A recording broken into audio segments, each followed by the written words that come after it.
దిగమింగినరని చెప్పి ఈరోజు రిపోర్ట్స్ వచ్చినాయి. కేసీఆర్ కిట్టులో ఏం అవినీతి జరిగిందో వారు కోరుకుంటే విచారణకి ఇద్దాం, దాని మీద కూడా పోదాం. ఇదే కాకుండా గొప్ప పథకం అని చెప్పిన బతుకమ్మ చీరలలో జరిగిన అవినీతి మీద కూడా బతుకమ్మ చీరలు చేనేత కార్మికులకు పని కల్పిస్తున్నాం అని చెప్పి సూరత్ వెళ్ళి కిలోల కింద చీరలు తీసుకొచ్చి ఆడబిడ్డల్ని మభ్యపెడితే ఆడబిడ్డలే బయటకు వచ్చి తగులబెట్టిర్రు. అవి ఏడగడుతురు? వ్యవసాయ పొలాలలో పిట్టలను బెదిరించడానికి బతుకమ్మ చీరలు కడుతున్నారు. ఆడబిడ్డలు ఎవరు కట్టుకోలే అధ్యక్ష. అంటే బతుకమ్మ ఒక సెంటిమెంట్ తెలంగాణ ఆడబిడ్డలకు, ఆ సెంటిమెంట్ను కూడా దోపిడీకే ఉపయోగించుకున్నారు. గొర్రెలు మా యాదవ్ సోదరులు అమాయకులు, మంచోళ్ళు, నమ్మితే ప్రాణం ఇచ్చేటోళ్ళు. మా కుర్మ యాదవ్ సోదరులను అడ్డం పెట్టుకొని వందలాది కోట్ల రూపాయలు కొల్లగొట్టి మింగుతే ఇవాళ వాళ్ళ పంపకాలలో పంచాయతీలు వస్తే పోలీస్ స్టేషన్లో వాళ్ళే ఫిర్యాదు చేసుకుంటే ఆ కేసు ఏసీబీ విచారణకు తీసుకుంటే ఇవాళ ఇప్పటికే మీదనే 700 కోట్ల రూపాయలు వచ్చినాయన్నారు. ఇప్పుడు ఈడోళ్ళు వచ్చి కూర్చున్నారు. అదేవిధంగా మొన్నటి వరకు పదే మమ్మల్ని సవాల్ విసిరిండ్రు. ఏమని? అసలు కాళేశ్వరం మీద మేము పెట్టిందే 80,000 కోట్లు, కాళేశ్వరం ప్రాజెక్టే 80,000 కోట్లు అయితే 1,00,000 కోట్ల రూపాయల అవినీతి ఎట్లా జరిగింది? రాహుల్ గాంధీ గారు లీడర్ కాదు రీడరు అని ఇట్లాంటి మాటలు వీళ్ళే మాట్లాడారు. ఇప్పుడేమంటుండు?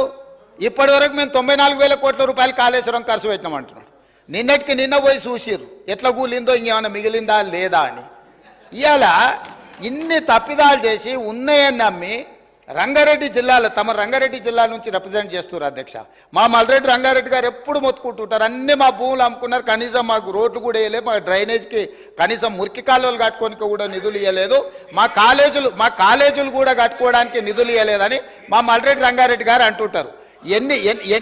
ఎన్ని వేల కోట్ల రూపాయల భూములు అమ్మినరో ఇవాళ లెక్క తీద్దాం అధ్యక్ష.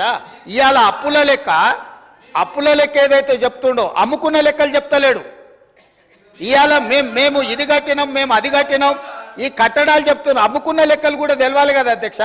మనకు తాతలు ముత్తాతలు ఆర్నమెంట్స్ ఇస్తారు, ఆస్తులు ఇస్తారు, బంగారం ఇస్తారు. మనకి ఇంట్లో ఆడబిడ్డలకు ఉండనీక అని చెప్పి బంగారం ఆభరణాలు ఇస్తారు. కానీ ఇంట్లో ఎవరో ఒకరు వ్యసనాలకు లోనయ్యి తాగుడుకో జూదానికో అలవాటు పడి తాతలు ముత్తాతల నుంచి వచ్చిన బంగారం అంతా తెగ నమ్ముకుంటారు, భూములు తాకట్టు పెడతారు. తాతలు తండ్రి ముత్తాతలు సంపాదించిన గౌరవం పేరు మీద ఊర్లో అప్పు ఉడితే అప్పు కూడా తీసుకొచ్చి అప్పు కూడా పెట్టి ఎక్కడిదక్కడ కథం పడతారు. ఇవాళ 10 ఏళ్ళైనా అధ్యక్ష నేను మిమ్మల్ని ఒకటే మాట్లాడగదలుచుకున్నా. ఏమన్యాయం చేసినాం అధ్యక్ష? పాలమూరులో మేము చంద్రశేఖరరావుకి ఏమన్యాయం చేసినాం? 2009లో కరీంనగర్ జిల్లాలో అక్కడ ఓడగొడతారని భయపడి పాలమూరు జిల్లాకు వలస వస్తే వలసలు పోయే పాలమూరు జిల్లా ప్రజలు గుండెలు పెట్టి చూసుకొని భుజాల మీద మోసి పార్లమెంటుకు పంపిస్తే పార్లమెంటుకు పోయి ఇవాళ తెలంగాణ రాష్ట్రం వచ్చినాక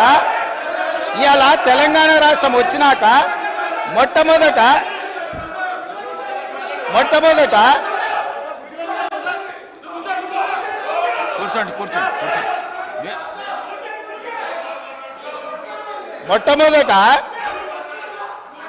ఆనాడు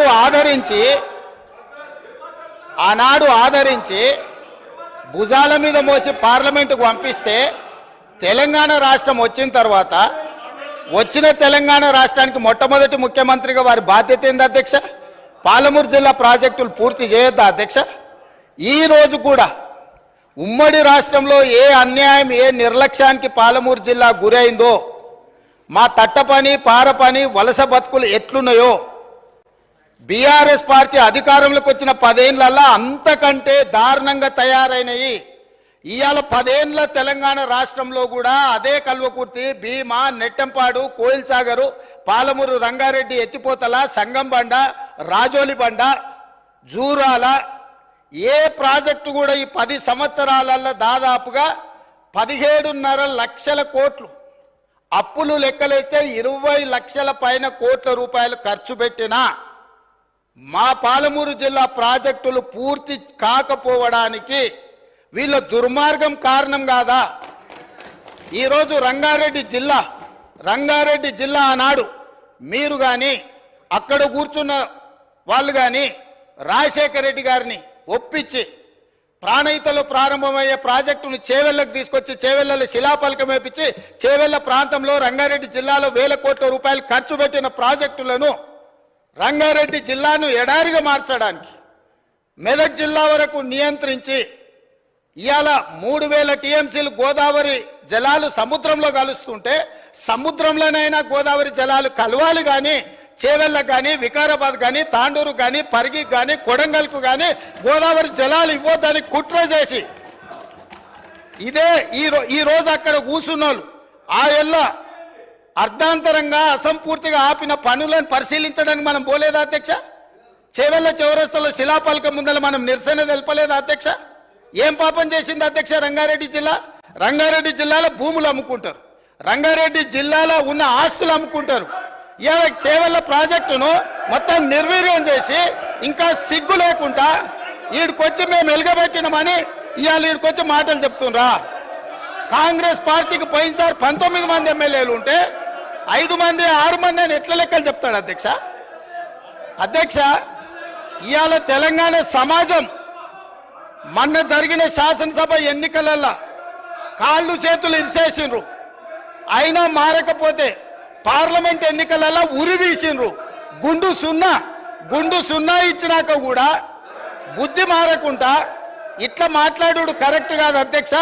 విద్యుత్తు మీద కూడా నేను మా మంత్రివర్యులు చెప్తారు, విద్యుత్తులో కేంద్ర ప్రభుత్వాన్ని మేము ఏదో పోరాటాలు చేసినామని తప్పుడు ఒప్పందాలు ఏమేం చేసిండ్రో మీటర్లు పెట్టడానికి ఒప్పుకున్న అనుమతులు ఏంటో అన్ని లెక్కలు తీసి ఇదే సభలో పెట్టి అడుగుతాము. ఇప్పుడు మీ ద్వారా వారు నిజంగానే చాలా నిజాయితీగా నడుపుంటే నేను ఒక్కటే మాట అడుగుతున్నా, బతుకమ్మ చీరల మీద, కేసీఆర్ కిట్ల మీద, గొర్రెల పంపకాల మీద, ఈ 3 పథకాల మీద మీరు గొప్ప పథకాలు అంటున్నారు కదా, దీని మీద విచారణకు సిద్ధంగా ఉన్నారా? దీని మీద సమాధానం చెప్పండి అని నేను అడుగుతున్నా అధ్యక్ష. స్పీకర్ సార్ ఇప్పుడు నేను స్పీకర్ సార్ అట్లా ఉండదు సార్. మీరు కూర్చోండి సార్, సభా నాయకుడికే ఉంటుంది, మీకు ఉండదు. కూర్చోండి. అట్లా ఎలియా మినిస్టర్ గారు మీరు చెప్పాలి. ఎలియా మినిస్టర్ గారు, this is not the way of running the house. ఎలియా మినిస్టర్ గారు, శాసనసభ వ్యవహారాల మంత్రి గారు, ఈ పద్ధతి కాదు. మీరు చెప్పండి సభ ఎట్లా నడపాలి. మీరు అనుభవం. This is not the way. Speaker sir, ఒక్క నిమిషం. ఎలియా మినిస్టర్